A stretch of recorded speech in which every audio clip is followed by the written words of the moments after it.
সেন্টিউর করতে বলেছেন, সমাজে ইহসানের ব্যবহার, ইহসানের অনুশীলন তিনি করতে বলেছেন। এজন্য মুমিনের প্রতিটি কাজে, আমার চট্টগ্রামের ভাইরা আমার দিকে তাকান, খেয়াল করে শুনুন, মুমিন জীবনের প্রতিটি কাজে ইহসানের পরশ থাকা চাই। এরপরে আল্লাহ বললেন, আমি তোমাদেরকে ইহসানের আদেশ দেই।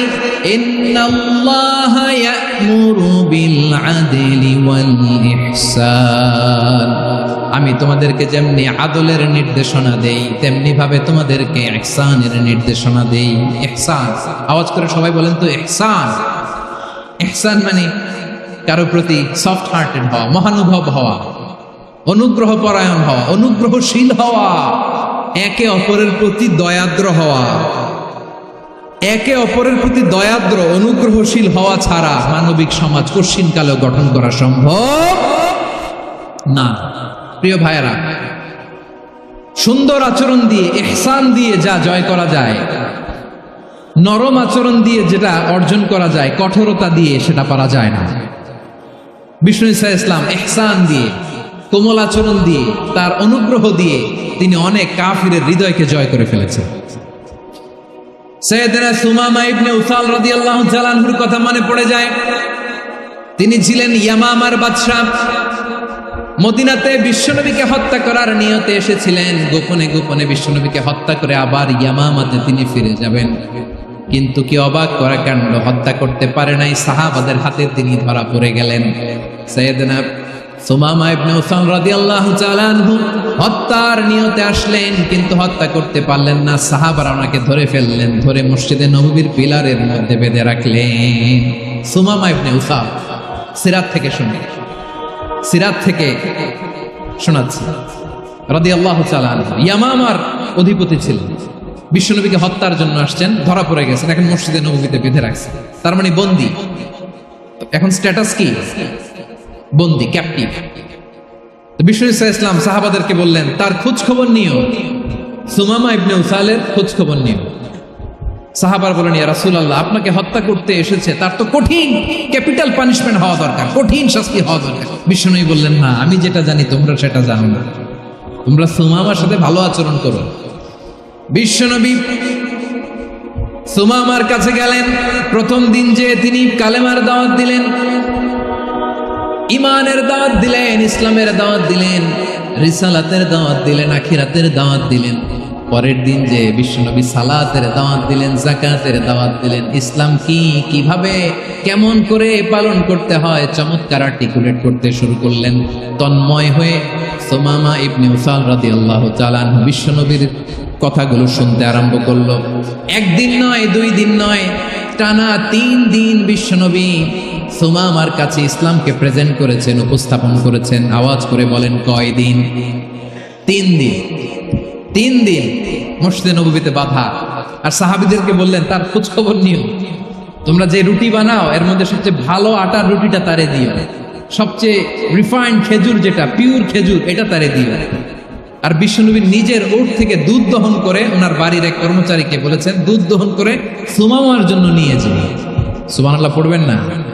সবাই তো অবাক, ইয়ামামা থেকে আসছে নবীকে হত্যা করতে, বিশ্বনবী দেখে তারে জামাই আদর করে। 1 দিন নয়, 2 দিন নয়, টানা 3 দিন বিশ্বনবী এভাবে সুমামার কাছে যেয়ে যেয়ে ইসলামকে প্রেজেন্ট করতে আরম্ভ করলেন, ইসলামকে উপস্থাপন করতে শুরু করলেন।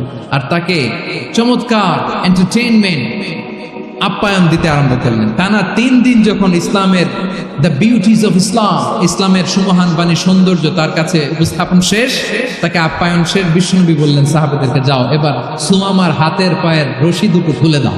সাহাবারা তর্ক জুড়ে দিলেন, লা ইয়া রাসূলুল্লাহ, এমনটা করবেন না, তো ভয়ঙ্কর, ভয়ঙ্কর খুনি, কি জানি কি হয়ে যায়। বিশ্বনবী বললেন, না, তার হাতে পায়ের রশিগুলো খুলে দাও। সাহাবারা বিশ্বনবীর কথা মতো তার হাতে পায়ের রশিগুলো খুলে দিল। সুমামা মুহূর্তের মধ্যে মসজিদে নববী থেকে বের হয়, ইয়ামামায় ফিরে না যে মসজিদে নববীর পাশে একটা খেজুর বাগান ছিল, সেখানে চলে গেলেন। সেখানে একটা ছোট্ট কুয়া ছিল, কুয়ার পানি দিয়ে তিনি গোসল করলেন। সুবহানাল্লাহ পড়েন। কুয়ার পানি দিয়ে গোসল করে মসজিদে নববীর সামনে এসে বিশ্বনবী এবং সাহাবাদের সামনে দাঁড়িয়ে সাব্বাবা উঁচু করে বললেন, আশহাদু আল্লা ইলাহা ইল্লাল্লাহ ওয়া আশহাদু আন্না মুহাম্মাদান আবদুহু ওয়া রাসূলুহু। আমি সাক্ষ্য দিচ্ছি আল্লাহ ছাড়া কোনো ইলাহ নাই, আর মুহাম্মদ আল্লাহ তাআলার প্রেরিত বান্দা এবং রাসূল। প্রিয় ভাইয়েরা, ইহসান দিয়ে যা জয় করা যায়, কঠোরতা দিয়ে সেটা কঠিনকালেও জয় করা যায় না। আওয়াজ করে বলেন ঠিক কি না? এবার সুমামা দাঁড়িয়ে বলে, ওগো নবী, আমি তো কালিমা পড়ে মুসলমান হয়ে গেলাম, এবার শোনেন, এই মুহূর্তের আগে আপনার চেহারার চাইতে নিকৃষ্ট কোনো চেহারা আমার কাছে ছিল না, কিন্তু শাহাদা পাঠ করার পরে আপনার চেহারার চাইতে উত্তম শ্রেষ্ঠ কোনো চেহারা আমার কাছে আর নাই। ও নবী, আজকের দিনের আগে ইসলাম ধর্মের চেয়ে নিকৃষ্ট অপছন্দনীয় কোনো ধর্ম আমার কাছে ছিল না, কিন্তু এই মুহূর্ত থেকে ইসলামের চেয়ে সেরা শ্রেষ্ঠ পছন্দনীয় কোনো ধর্ম আমার কাছে নাই। নবী গো, আজকের দিনের আগে মদিনার চাইতে অপছন্দনীয় নিকৃষ্ট কোনো শহর আমার কাছে ছিল না, কিন্তু এই মুহূর্তের পর থেকে মদিনার চাইতে কোনো শ্রেষ্ঠ শহর আমার জানা নাই। সে ছিল গমের বড় ডিলার, গম বেচত। কি বেচত? তার গম কিনে মক্কার লোকেরা রুটি খাইতো। সে ঘোষণা দিল, আজকে থেকে মক্কাবাসীদের জন্য সব গম আমি হারাম করে দিলাম, মক্কাবাসী এখন না খেয়ে মরে। সুবহানাল্লাহ পড়বেন না? মক্কাবাসী বিশ্বনবীর কাছে আসলেন, এসে বললেন, মুহাম্মদ, আমরা তো তোমার ভাই, তোমার চাচা, তোমার ভাতিজা, তোমার আত্মীয়, তুমি সুমামারে বলো সে যেন আবার গমের সাপ্লাই মক্কার জন্য অনুমতি দিয়ে দেয়। বিশ্বনবীর অনুমতি ক্রমে সুমামা আবার মক্কাতে গম পাঠাতে শুরু করলো। পড়েন সুবহানাল্লাহ। ইহসান, ইহসান দিয়ে আপনি যেটা জয় করতে পারবেন, you can win the heart of your enemies.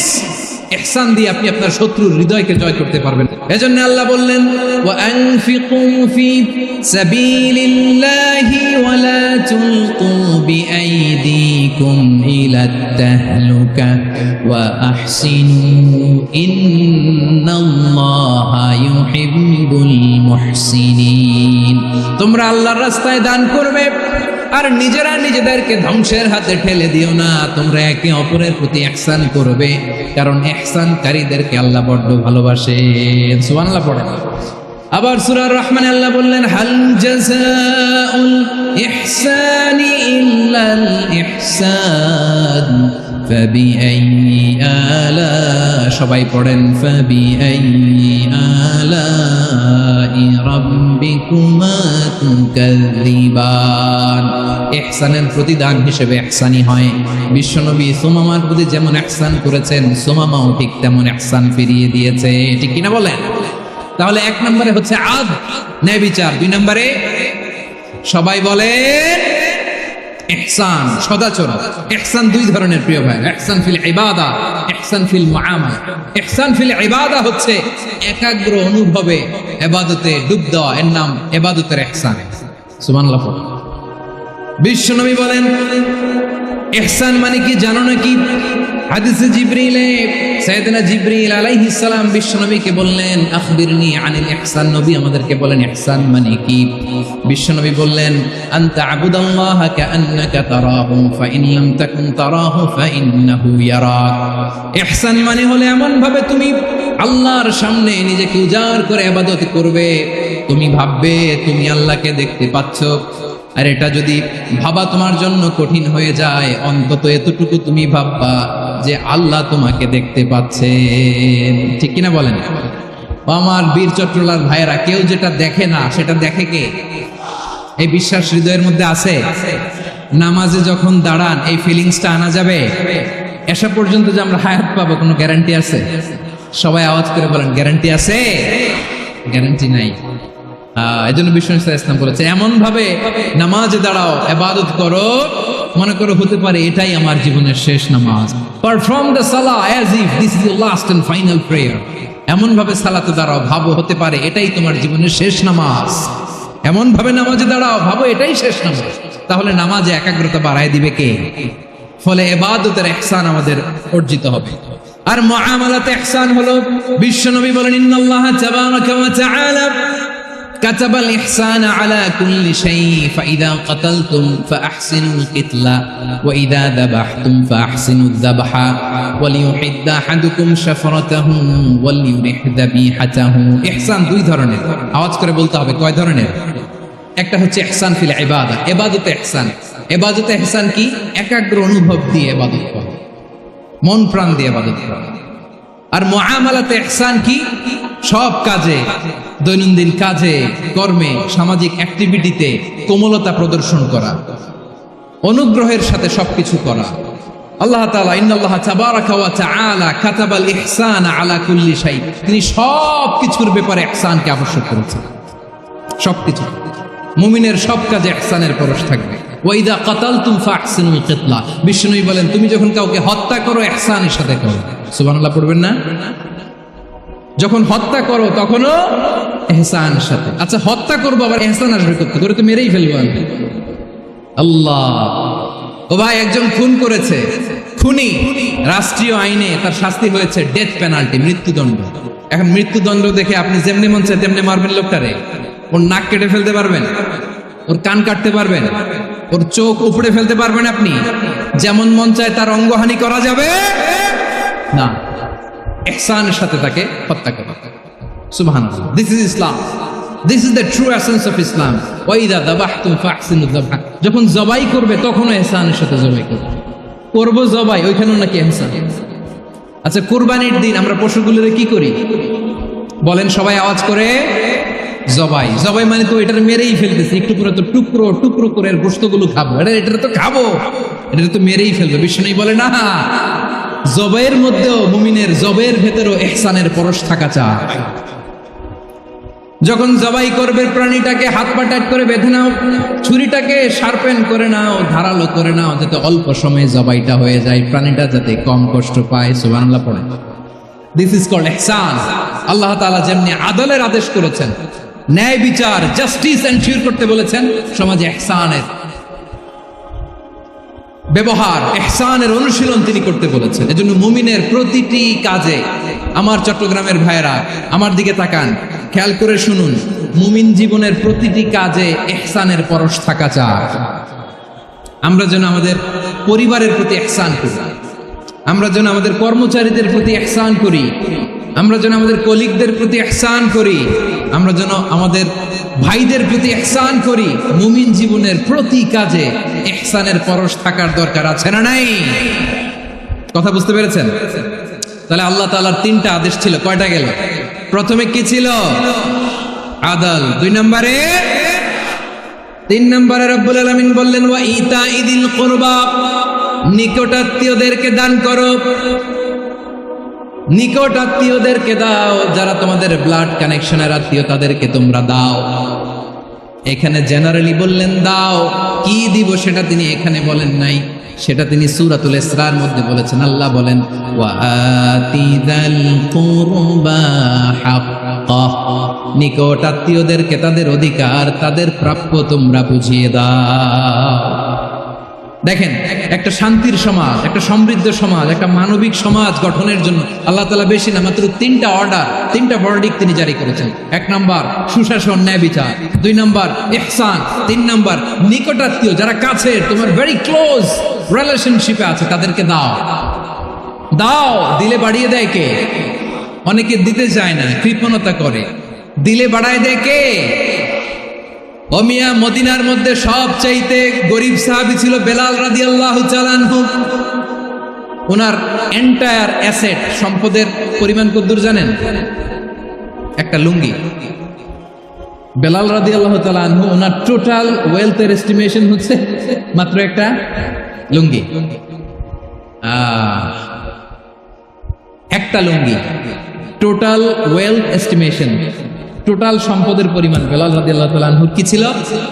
ওই বেলাল রাদিয়াল্লাহু তাআলা আনহুকে বিষ্ণু ইসলাম বলেছেন আনফিক ইয়া বেলাল, ও বেলাল তুমিও দাও। ওয়ালা তাখশা মিন যিল আরশি ইখলালা, আরশের অধিপতির তো কোনো ঘাটতি নাই, তুমি দিলে ওই আল্লাহ তোমারে বাড়ায় দিবে। এজন্য আমার প্রিয় ভাইয়েরা, দিলে কমে না, দিলে বাড়ে। অনেকে ধরে রাখে, নতুন কিছু নিতে পারে না, হাত দিয়ে যেটা ধরে রেখেছেন এটা দিয়ে দেন, বড় একটা ধরার সুযোগ পাবেন। জোরে বলেন ঠিক কিনা? রব্বুল আলামিন বললেন ৩ নাম্বার আদেশ হলো তোমাদের প্রতি সমাজটারে কেমন করে মানবিক সমাজ, সুন্দর সমাজ গড়বা। ৩ নাম্বার আদেশ হলো আতিদাল কুরবা হাক্কা, নিকটাত্মীয়দেরকে তাদের প্রাপ্য বুঝিয়ে দাও। এই নিকটাত্মীয়দেরকে তাদের অধিকার বুঝিয়ে দেওয়া, প্রাপ্য বুঝিয়ে দেওয়াতে আমাদের গাফলতি আছে না নাই? অনেকে দেখবেন অনেক আল্লাহওয়ালা তাহাজ্জুদ গুজার, সেজদা দিতে দিতে কপালে কালো দাগ ফেলে দিছে, সে তার বোনের হকটা আদায় করে নাই, আছে না নাই? অনেক বড় হাজী সাহেব, বিশাল লম্বা দাড়ি, ছেলেরে সব দিয়ে দিছে, মেয়েরে কিছু দেয় নাই, মেয়ের হক আদায় করে নাই, আছে না নাই? এই হাজী সাহেবেরা, এই আল্লাহওয়ালারা কিয়ামতের ময়দানে আটকে যাবে। আপনি অন্যের অধিকার নষ্ট করেছেন, তাদের রাইটস কে ভায়োলেট করেছেন। এজন্য আল্লাহ তাআলা বলেন, কারো অধিকার যদি কেউ নষ্ট করে, ওই সমাজটা মানবিক সমাজ কঠিনকালেও হতে পারে না। এজন্য ৩ নম্বর আল্লাহ বললেন, ওয়া ইতা ইদিল কুরবা, নিকটাত্মীয়দেরকে দাও। কি দিবা? তাদের অধিকার দিয়ে দাও। বোনের অধিকার বুঝিয়ে দাও, মেয়ের অধিকার বুঝিয়ে দাও, ফুফুর অধিকার বুঝিয়ে দাও। দেখবেন অনেক মায়েরা ছেলের পাতে মুরগির রান দেয়, মেয়ের পাতে দেয় মুরগির ঠ্যাং। তো মেয়ের কি মুরগির রান খেতে মনে যায় না? মনে যায় না? এমনটা করা যাবে না। নিকটাত্মীয়দেরকে অধিকার দিয়ে দাও, নিকটাত্মীয়ের সাথে সুসম্পর্ক রাখো। আদেশটা কার? এজন্য প্রিয় ভাইয়েরা, জীবনে যদি বারাকা অর্জন করতে চান, নিকটাত্মীয়দের সাথে সুসম্পর্ক রাখতে হবে, তাদের জন্য উপহার পাঠাতে হবে। বিশ্বনবী বলেন, লা ইয়াদখুলুল জান্নাতা কাতে, যে ব্যক্তি আত্মীয়তার সম্পর্ককে ছিন্ন করে দেয়, সে কঠিনকালেও আল্লাহর জান্নাতে ঢুকবে না।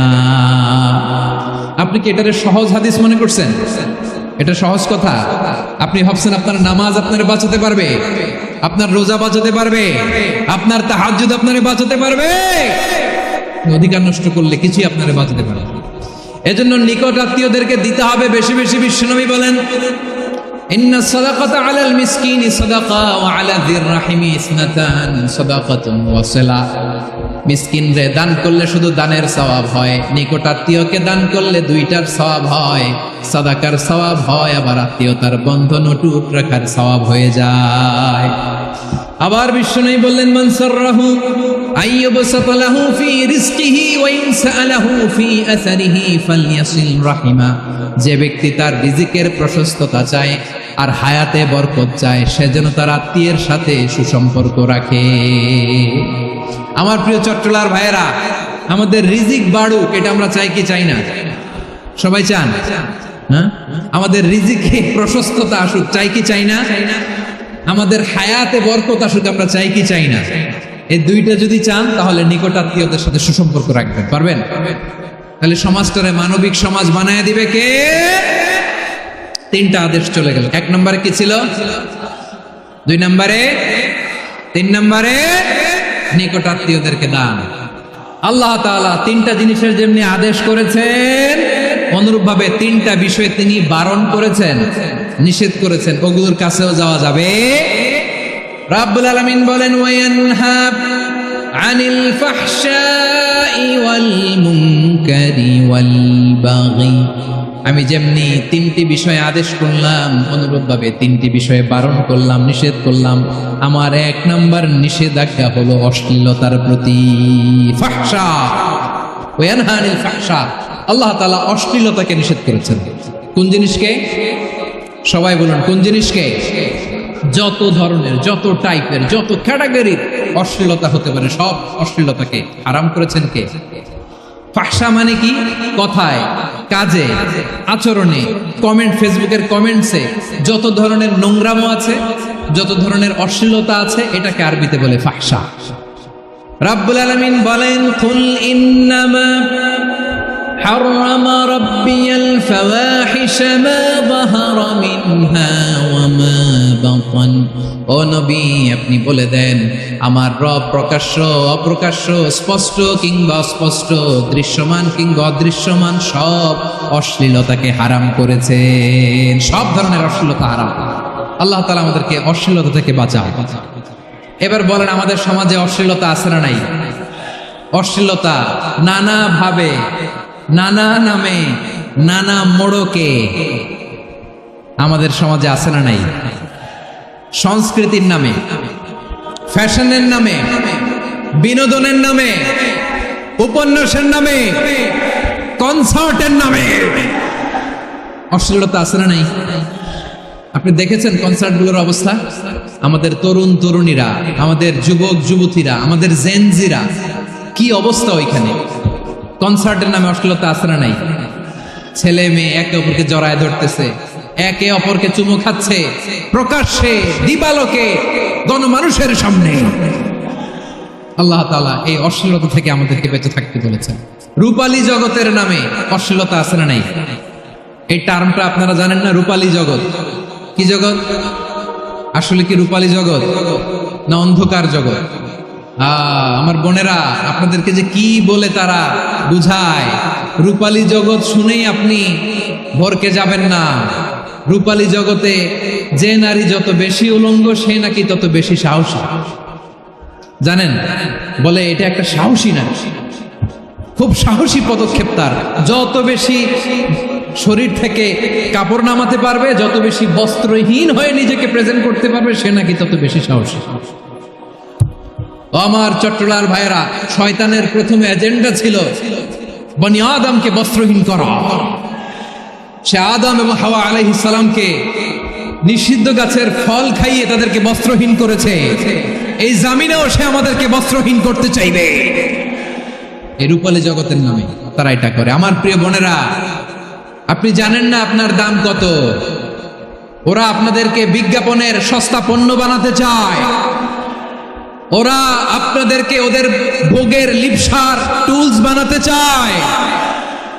ওরা আপনাদেরকে দিয়ে ওদের খায়েশ পূরণ করতে চায়। এটা আপনাদের জন্য মোটেও ডিগনিটি নয়, এটা আপনাদের জন্য সম্মান নয়।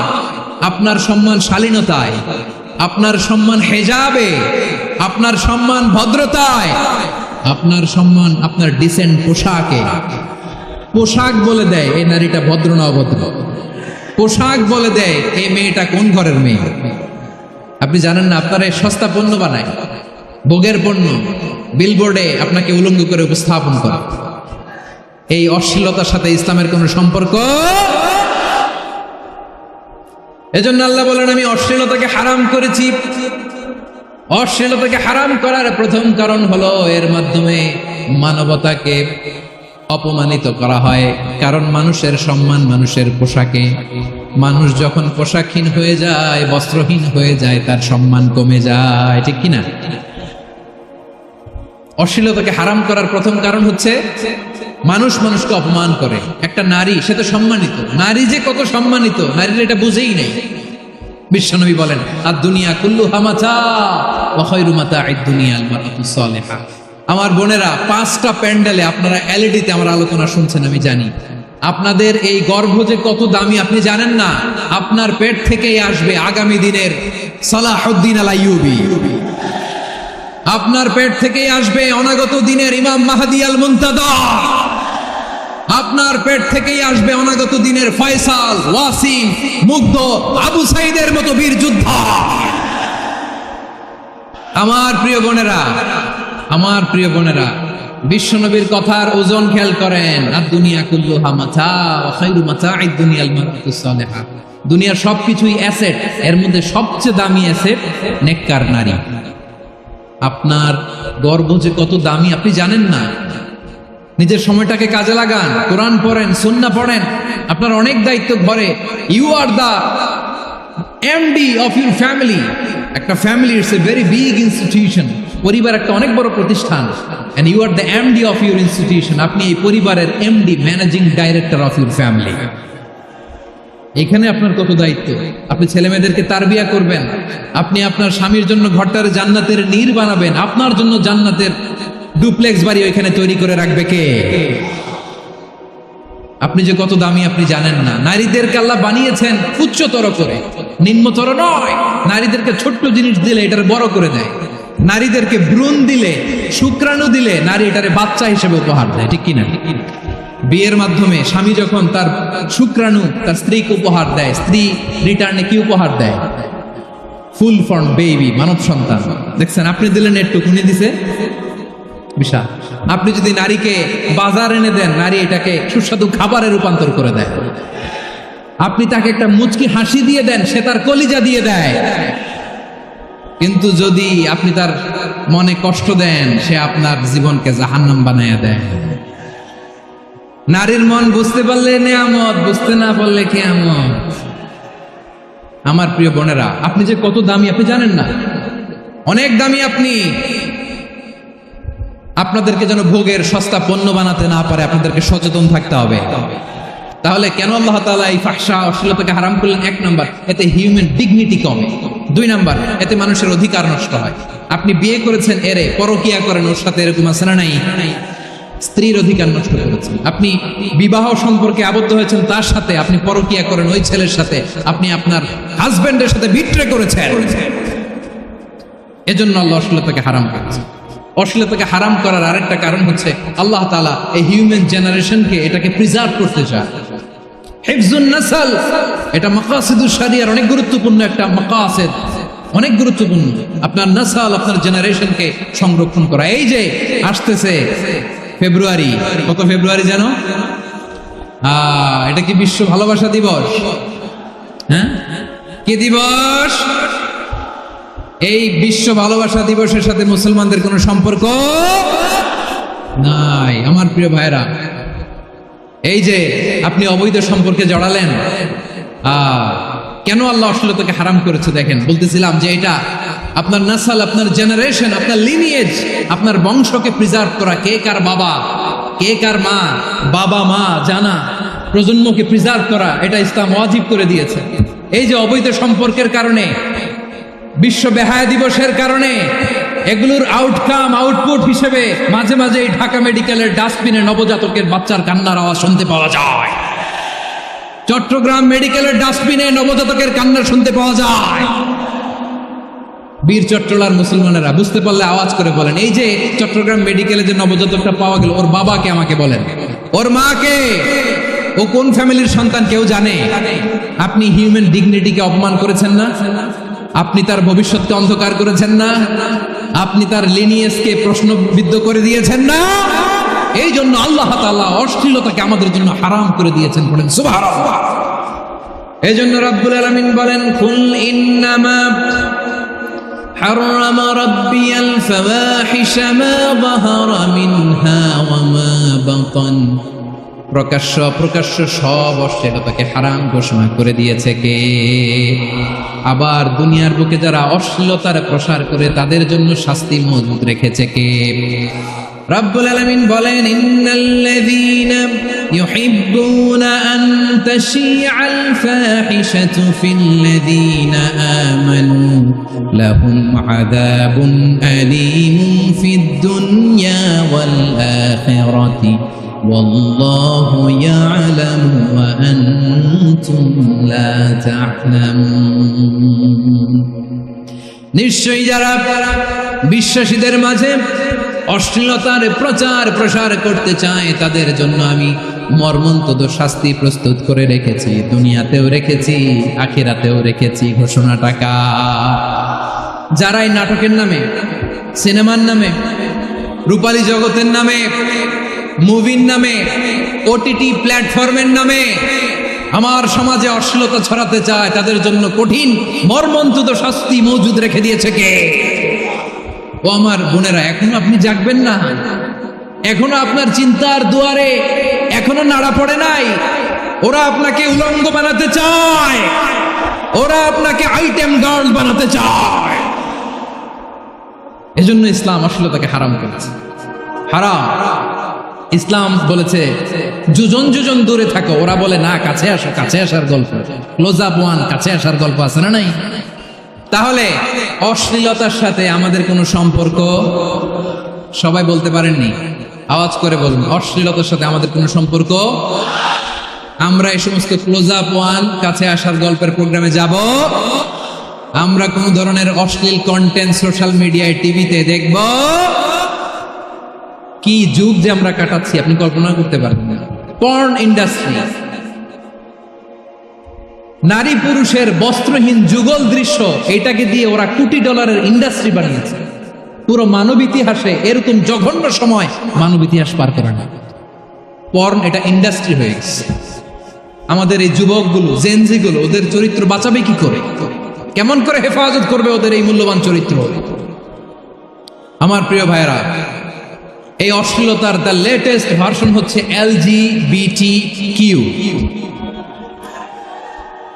শরীফ থেকে শরীফা। শুনছেন আপনারা? দেখতে পুরুষ, আসলেই পুরুষ, সুস্থ একজন পুরুষ, 4 সন্তানের বাবা, বলে আমি মনে মনে নারী। দেখতে নারী, সুস্থ নারী, আসলেই সে দিব্যি একজন নারী, বলে আমি মনে মনে পুরুষ। সবচেয়ে ভয়ঙ্কর অশ্লীলতার সবচাইতে লেটেস্ট ভার্সন হচ্ছে এই ট্রান্সজেন্ডারিজম। সুস্থ পুরুষ তার বায়োলজিক্যাল গ্রোথকে হরমোন দিয়ে স্টপ করে দিয়ে সে সার্জারি করে নারী হতে চায়। সুস্থ নারী পুরুষ হতে চায়। পুরুষ পুরুষের প্রতি সেক্সুয়ালি আকর্ষণ বোধ করে। এটা লূত আলাইহিস সালামের কওমের মধ্যে ছিল। এটাকেও আল্লাহ কোরআনে ফাহিশা বলেছেন। ওয়ালুতান ইয قال لقومه أتأتون الفاحشة ما سبقكم بها من أحد من العالمين। লূত আলাইহিস সালাম বললেন, তোমরা কি এমন এক অশ্লীল কার্যক্রমে ডুব দিলে নাকি যেটা গোটা বিশ্বের কেউ কখনো করে নাই, তোমরাই প্রথম করেছো? পড়েন নাউযু বিল্লাহ। এই পশ্চিমের এই রোগ আমার দেশে যেন আসতে না পারে, আমাদের সজাগ থাকতে হবে। প্রিয় ভাইরা, চিল্লায় বলেন ঠিক কিনা? পশ্চিমের অবস্থা ভয়ঙ্কর। পাশ্চাত্যে আমি যুক্তরাষ্ট্রে ছিলাম অনেকদিন, কয়েক মাস, বিভিন্ন স্টেটে ঘুরেছি। গার্ডিয়ানরা উদ্বিগ্ন, ছেলে মেয়েদেরকে, ছোট্ট ছেলে মেয়ে, ওদেরকে জিজ্ঞেস করে, তুমি how do you feel right now inside yourself? তুমি ভিতরে ভিতরে কেমন ফিল করো? তোমার কি ছেলে ছেলে লাগে না মেয়ে মেয়ে লাগে? আচ্ছা বলেন, এই ছোট্ট বাচ্চাটা ওকে এগুলো জেন্ডার অ্যাসাইনমেন্ট বলতে এগুলো কিছু বুঝে? এইভাবে মিসগাইড করা হচ্ছে। কৌতূহল বশত ছোট্ট ছেলে যদি বলে আমার তো মেয়ে মেয়ে লাগে, তখন বলে যে না তুমি মেয়ে, ছেলে না। মা বাবা বাধা দিলে ওকে আলাদা গভর্নমেন্ট হাউসে নিয়ে যান।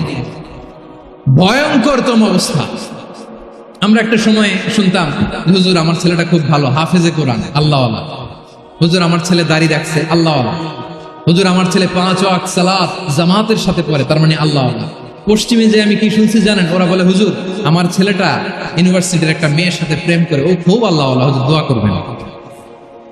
এর কারণ ওদের কাছে আল্লাহওয়ালার ক্রাইটেরিয়া হচ্ছে, হুজুর আমার ছেলেটা আরেক ছেলের পছন্দ করে নাই, আমার মেয়েটা আরেক মেয়েকে ভালোবাসে নাই, এজন্য আমার ছেলেটা আল্লাহওয়ালা, হুজুর ওর জন্য একটু দোয়া করে দিয়ে।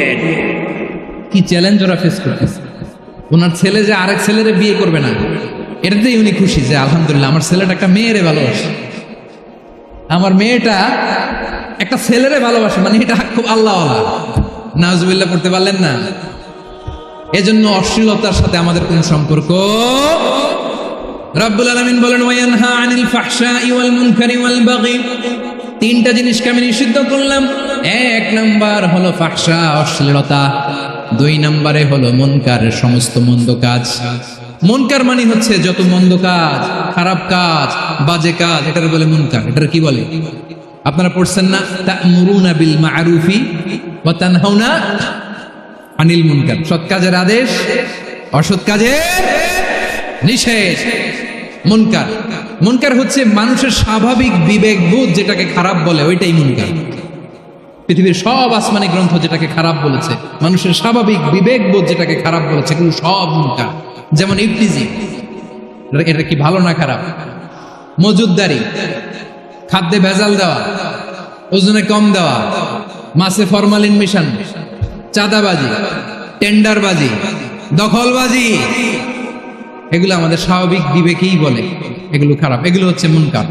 আল্লাহ তাআলা এই মুনকার থেকে আমাদেরকে বেঁচে থাকতে দেন না। শয়তান এই মুনকারের প্রতি আমাদের উদ্বুদ্ধ করে। আল্লাহ তাআলা বললেন, ইয়া আইয়ুহাল্লাযীনা আমানু লা তাত্তাবিউ খুতুওয়াতিশ শাইতান ওয়া মান ইয়াত্তাবি' খুতুওয়াতিশ শাইতানি ফাইন্নাহু ইয়া'মুরু বিল ফাহশাই ওয়াল মুনকার। আল্লাহ বললেন, আমার গোলামেরা শোনো শোনো, ও আমার বিশ্বাসী বান্দারা, খবরদার, তোমরা কশিনকালেও শয়তানের পদাঙ্ক অনুসরণ করবে না, কারণ শয়তান তোমাদেরকে অশ্লীলতা এবং মন্দ কাজের দিকে উদ্বুদ্ধ করে। আমাদের কাজ হচ্ছে শয়তান আমাদেরকে যেদিকে নিতে চায় আমরা তার উল্টা দিকে যাব। শয়তান এই মন্দ কাজকে আমাদের কাছে বিউটিফাই করে, চাকচিক্যময় করে আমাদের সামনে উপস্থাপন করে। এজন্য আল্লাহ বলেন মুনকারকে থামাতে হবে, মুনকার প্রতিরোধ করতে হবে। মুনকার প্রতিরোধের দায়িত্ব শুধু আমাদের নাকি? শুধু আপনার খতিব সাহেবের, ইমাম সাহেবের, নাকি মুসলিম উম্মার সবার? আওয়াজ করে বলুন, মুনকার অসৎ কাজ প্রতিরোধের দায়িত্ব কার? রাব্বুল আলামিন বলেন, কুনতুম খায়রা উম্মাতিন উখরিজাত লিন-নাসি তা'মুরুনা বিল মা'রুফি ওয়া তানহাউনা আনিল মুনকার। তোমাদেরকে শ্রেষ্ঠ জাতি করে জমিনের মধ্যে আবির্ভূত করা হয়েছে, যাতে করে তোমরা জমিনের ভেতরে সৎ কাজের আদেশ করতে পারো আর অসৎ কাজের নিষেধ করতে পারো। উম্মাহ, কুনতুম খায়রা, তাহলে গোটা উম্মার দায়িত্ব, এটা বুঝতে পারছেন তো? আচ্ছা, আরো নিচে আসেন। এরপরে আল্লাহ বললেন, শুধু উম্মাহ না, এই জমিনের রাজত্ব আমি যাদের হাতে দেই, এই জমিনের মালিক আমি যাদেরকে বানিয়ে দেই, যাদেরকে আমি সরকারের দায়িত্ব দেই, তাদেরকেও মুনকার প্রতিরোধের দায়িত্ব দিয়েছে কে? আল্লাহ বলেন, যারা ক্ষমতার মসনদে বসেছে তাদেরকে 4 দফা কর্মসূচি আমি আল্লাহ দিলাম। আওয়াজ করে বলেন, কয় দফা? আল্লাহ বলেন, আল্লাযীনা ইম্মাক্কান্নাহুম ফিল আরদি আকামুস সালাতা ওয়া আতাউজ যাকাতা ওয়া আমারু বিল মা'রুফি ওয়া নাহাউ আনিল মুনকার ওয়া লিল্লাহি আকিবাতুল উমুর। যারা এই জমিনের উত্তরাধিকার হয়েছে তারা 4 দফা কর্মসূচি নিয়ে সামনে আগাবা। সালাত কায়েম করবা, যাকাত আদায় করবা, সৎ কাজের আদেশ দিবা, অসৎ কাজ থেকে মুনকার প্রতিরোধ করবা। আদেশটা কার? আমার প্রিয় চট্টলার ভাইরা, পুরো উম্মার দায়িত্ব মুনকার প্রতিরোধ করা, সরকার প্রধানের দায়িত্ব মুনকার প্রতিরোধ করা। এরপর আল্লাহ বলেন, প্রতিটা ফ্যামিলির যিনি প্রধান সিইও বাবা, প্রত্যেক বাবারও দায়িত্ব এই মুনকার প্রতিরোধ করা। আওয়াজ করে বলেন ঠিক কিনা? যেমনটি সাইয়েদনা লোকমান আলাইহিস সালাম ওনার কলিজার টুকরা সন্তানকে আদেশ করেছেন, ইয়া বুনাইয়া আকিমিস সালাতা ওয়া'মুর বিল মা'রুফি ওয়ানহা আনিল মুনকার। পড়েন সুবহানাল্লাহ।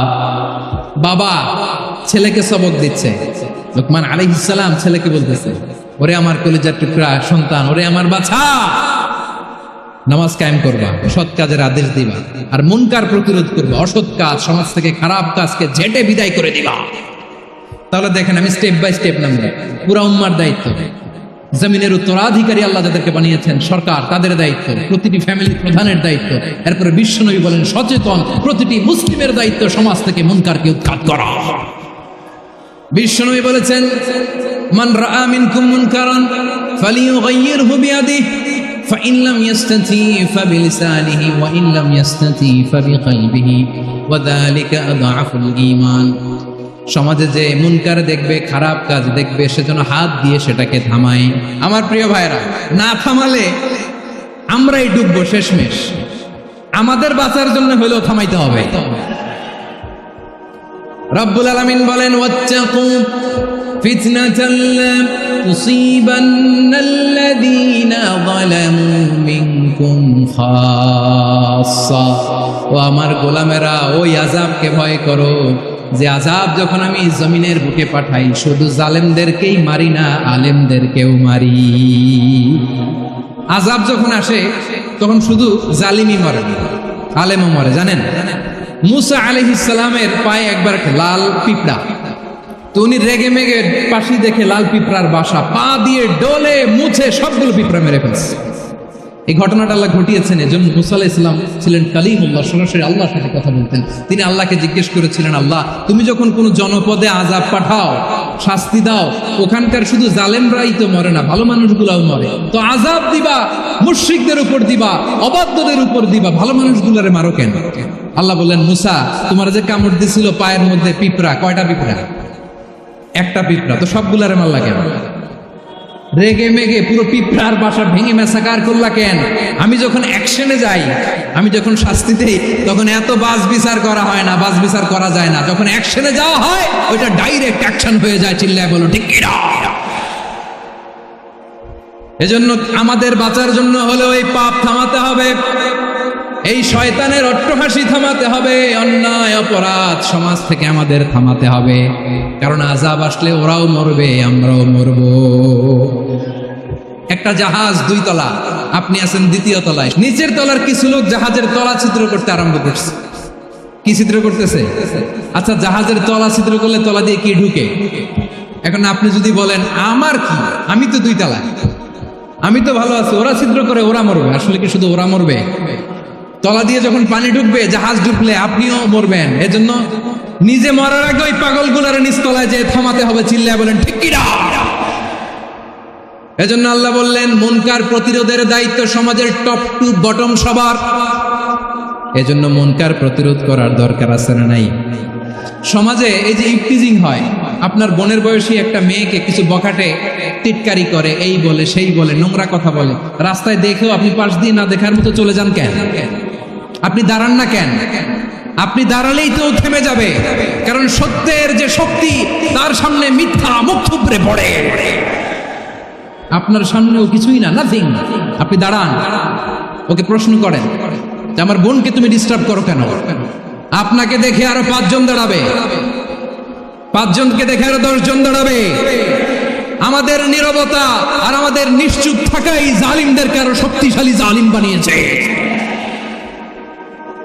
এজন্য মুনকার প্রতিরোধের দায়িত্ব আমাদের সবার। টেন্ডারবাজি, চাঁদাবাজি, দুর্নীতি, অপরাধ, দখলদারিত্ব, মজুদদারি, এগুলো সব কিছু একসাথে প্রতিরোধ করতে হবে। ঠিক কিনা বলেন? একটা মানবিক সমাজ যদি চাই, প্রতিরোধ করতে হবে। প্রিয় ভাইয়েরা, আল্লাহর শপথ নিয়ে বলি, এই নাসিহাতগুলো সবার জন্য, সব দলের জন্য, সব মতের মানুষের জন্য। আমরা কোনো দলের প্রতি মানুষকে ডাকি না, আমরা ডাকি ইসলামের দিকে। সব দলের, সব মতের, সব মানুষদেরকে আমরা আহ্বান জানাই, আসুন আমরা একটা সুন্দর সমাজ বিনির্মাণ করি। এই যে নতুন বাংলাদেশের এক সুযোগ এসেছে, আর জীবনে হয়তো আসবে না, সামনের 100 বছরে এই সময় আসবে না। আসুন দেশটাকে আমরা সাজাই, আসুন আমরা দুর্নীতি বন্ধ করি, আসুন আমরা চাঁদাবাজি বন্ধ করি, আসুন আমরা দখলদারিত্ব বন্ধ করি, আসুন আমরা এক দল আরেক দলকে নিশ্চিহ্ন করার যে রাজনীতি, এটা বন্ধ করি। সব দলের প্রতি আমার আহ্বান, আমরা চাঁদাবাজ মুক্ত বাংলাদেশ চাই, জুলুম মুক্ত বাংলাদেশ চাই, ফ্যাসিজম মুক্ত বাংলাদেশ চাই, গুণ খুন খারাপি মুক্ত বাংলাদেশ চাই। আমরা নতুন ভোরের বাংলাদেশ চাই। ওই বাংলাদেশ পাওয়ার জন্য মুনকার প্রতিরোধে, অন্যায় প্রতিরোধে যদি বাঘের বাচ্চার মতো, আবু সাইদের মতো 2 হাত উঁচু করে, বুককে টান টান করে প্রসারিত করে দাঁড়াতে হয়, রাজি আছো মুসলমান? রাব্বুল আলামিন বলেন, ওয়ায়ানহা আনিল ফাহশাই ওয়াল মুনকারি ওয়াল বাগি ইয়াইদুকুম লাআল্লাকুম তাযাক্কারুন। আল্লাহ বললেন, আমি অশ্লীলতাকে নিষেধ করি, আমি সব ধরনের মন্দ কাজকে নিষিদ্ধ করি, সব শেষে আমি সীমা লঙ্ঘনকে তোমাদের জন্য নিষিদ্ধ করি। নিষিদ্ধ করেছেন কয়টা জিনিস? 1 নম্বরে অশ্লীলতা, 2 নম্বরে মুনকার তথা সব মন্দ কাজ, 3 নম্বরে আল বাগি, সীমা লঙ্ঘন, ক্রসিং দ্য লিমিট। সীমা লঙ্ঘন করা ভালো না। We all should know our limits. চিল্লায় বলেন ঠিক কিনা? একই আয়াতে আল্লাহ বললেন, কুল ইন্নামা হাররামা রাব্বিয়াল ফাওয়াহিশা মা যাহারা মিনহা ওয়া মা বাতানা ওয়াল ইসমা ওয়াল বাগিয়া বিগাইরিল হক। অন্যায় ভাবে যে অবাধ্য হয়, যে সীমা লঙ্ঘন করে, তাদেরকেও আমি এটা হারাম করে দিলাম। সীমা লঙ্ঘন করা হারাম। আল্লাহ বারবার বারবার আমাদেরকে ওয়ার্নিং দেয়। যখন আমরা থামি না, তখন আল্লাহ ধরে, আর যখন ধরে তখন ছাড়ে না। ধরে ধরে ধরে না, ধরলে আল্লাহ ফেরাউনকে কিন্তু হুট করে ধরে নাই। আপনারা জানেন 9 বার ওয়ার্নিং দিয়েছে ফেরাউনকে। আল্লাহ তাআলা ওয়ার্নিং দিয়েছিল কয়বার? রাব্বুল আলামিন বলেন, ওয়ালাকাদ আতাইনা মূসা 9 আয়াতিন বাইয়িনাত 9টা মুআজিজা দেখিয়েছি, 1 2 3 বারবার এইভাবে রিমাইন্ডার, ওইভাবে রিমাইন্ডার, এইভাবে নসিহত, ওইভাবে দাওয়া। ফাকুলা লাহু কাওলান লাইয়িনা, নরম করে বলো, সফট করে বলো, যত ওয়ে হতে পারে দাওয়া মেথডোলজি। মুসা আলাইহিস সালামের সব অ্যাপ্লাই শেষ, 10মবারে যে আল্লাহ ধরছে, 10মবারে যে ধরেছে। এজন্য আল্লাহ বলেন আমি সীমালঙ্ঘনকে পছন্দ করি না। কোরআনের অন্য আয়াতে বাগীকে বলা হয়েছে আল ইতিদাব, সীমালঙ্ঘন যারা করে তাদেরকে আল্লাহ বলেছেন মুতাদিন। ওয়াকাতিলু ফি সাবিলিল্লাহিল্লাযীনা ইউকাতিলুনাকুম ওয়া লা তা'তাদু ইন্নাল্লাহা লা ইউহিব্বুল মুতাদিন। আমি সীমালঙ্ঘনকারীদেরকে কোশ্চিনকালেও পছন্দ করি না। আমরা যেন সীমালঙ্ঘন না করি, রাজি আছেন তো? যে কোনো ক্ষেত্রে ইবাদতে যেন সীমালঙ্ঘন না করি। অনেকে আমরা ইবাদতে সীমালঙ্ঘন করে ফেলি। বিশ্বনবী সাল্লাল্লাহু আলাইহি ওয়াসাল্লাম যেটা শিখিয়েছেন এর বাইরে যে অতিরিক্ত বুজুর্গ হতে চায় এরকম আছে না নাই? কোন ক্ষেত্রেই সীমালঙ্ঘন করা যাবে, এমনকি যুদ্ধক্ষেত্রেও না। বিশ্বনবী সাল্লাল্লাহু আলাইহি ওয়াসাল্লাম বলেন খবরদার যুদ্ধক্ষেত্রেও সীমালঙ্ঘন করো না। কি সুন্দর ইসলাম আমরা পেয়েছি। বিশ্বনবী বলেন খবরদার যুদ্ধের ময়দানে কোনো নারীর গায়ে হাত তোলো না, কোনো শিশুর গায়ে হাত তোলো না, কোনো গবাদি পশু হত্যা করো না, কোনো শস্য ক্ষেত্র ধ্বংস করো না, ইবাদতরত অন্য ধর্মের কোনো সন্ন্যাসীর গায়ে হাত তোলো না। বলেন সুবহানাল্লাহ। তাহলে আমরা সীমালঙ্ঘন করতে পারবো? প্রিয় ভাইরা, একটা সুখী সমৃদ্ধ শান্তির সমাজ, মানবিক সমাজ যদি আমরা গঠন করতে চাই, আমাদের আল্লাহর দেয়া কয়টা আদেশ মানতে হবে বলেন দেখি? আর বেঁচে থাকতে হবে কয়টা জিনিস থেকে? আল্লাহর আদেশ কি? 1 নাম্বার আদাল, ন্যায়পরায়ণতা। আমরা সুবিচার, সুশাসন, ন্যায় বিচার চাই কি চাই না? 2 নম্বরে কি ছিল? মাশাআল্লাহ, আমরা যেন সবার প্রতি দয়া পরবশ হই, ইহসান করি। 3 নম্বরে কি ছিল? নিকটাত্মীয়দের দান করা, তাদের অধিকার প্রাপ্য বুঝিয়ে দেওয়া। পাশাপাশি 3টা জিনিস থেকে আল্লাহ বারণ করেছেন, নিষেধ করেছেন। তার প্রথমটা ফাহশা, অশ্লীলতা। অশ্লীলতার সাথে আমাদের কোনো সম্পর্ক। 2 নম্বর নিষেধাজ্ঞা কি ছিল? আল মুনকার, সমাজের যত মন্দ কাজ এগুলোকে আমরা প্রতিরোধ করব। রাজি আছেন তো সবাই? 3 নম্বরে আল বাগী, সীমালঙ্ঘন। কোন মুসলিম সীমালঙ্ঘন করে না। রাব্বুল আলামিন শেষে বললেন ইয়াইদুকুম লাআল্লাকুম তাযাক্কারুন, আল্লাহ তোমাদেরকে উপদেশ দেন যাতে তোমরা শিক্ষা গ্রহণ করো। আমরা উপদেশ দেব, আমরা জোর করে কাউরে কিছু মানাতে চাই না। লা ইকরাহা ফিদ্দীন ওয়াযাক্কির ফাইন্না যিকরা তানফাউল মুমিনিন। উপদেশ দিলে এটা মুমিনদের কাজে দেয়। লাস্তা আলাইহিম বিমুসাইতির ইন্নামা আনতা মুযাক্কির। নবী হে, আপনি রিমাইন্ডার দাতা, আপনি উপদেশ দিবেন। আমরাও বিশ্বনবীর এই হাদিসগুলো থেকে, কোরআনের আয়াত থেকে রিমাইন্ডার, এই কথামালা বাণীবাহক হিসেবে এই বাণীগুলো আপনাদের সাথে কাছে পৌঁছে দিলাম। আমরা আল্লাহ তাআলার কাছে প্রার্থনা করি, আল্লাহ আমরা যেন আদল দিয়ে আমাদের সমাজকে গঠন করতে পারি। আল্লাহ আমরা যেন ইহসান করতে পারি, আমরা যেন নিকটাত্মীয়দের দান করতে পারি। আল্লাহ যত ধরনের অশ্লীলতা, অনাচার, মন্দ কাজ, সীমালঙ্ঘন, অবাধ্যতা থেকে যেন আমরা বেঁচে থাকতে পারি। আল্লাহ তাআলা আমাদের সবাইকে কথাগুলো বোঝার ও আমল করার তৌফিক দান করুন। হাযা মা ইনদি ওয়াল ইলমু ইনদাল্লাহ আলাইহি তাওয়াক্কালতু ওয়া ইলাইহি উনীব। সুবহানাকাল্লাহুম্মা ওয়া বিহামদিকা আশহাদু আল্লা ইলাহা ইল্লা আনতা আস্তাগফিরুকা ওয়া আতুবু ইলাইক।